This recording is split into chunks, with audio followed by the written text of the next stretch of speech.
জাকাত যদি কেউ না দেয় তার ব্যাপারে কি হাদিস এসেছে? দুইটা হাদিস এসেছে।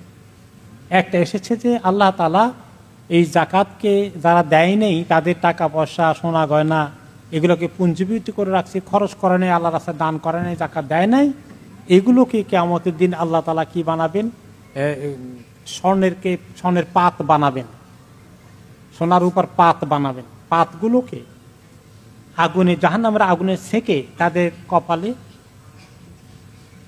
তাদের পৃষ্ঠদেশে, তাদের ডান পাশে সেক দেওয়া হবে এরকম করে, আর বলা হবে যে তোমার মালের মজা গ্রহণ করো, যে মালে তুমি জাকাত দাও নাই।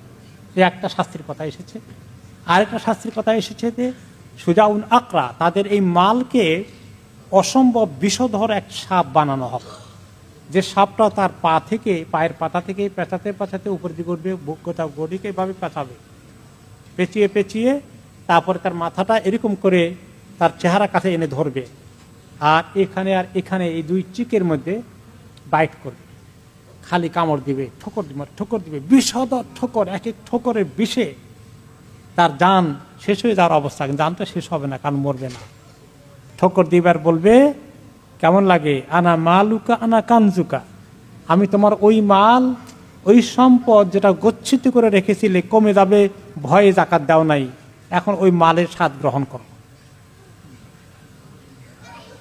কাজে যারা জাকাত দেয় না, কত বড় কঠিন শাস্তি নিজে হাতে তৈরি করে রাখছে। আল্লাহ মাফ করুন।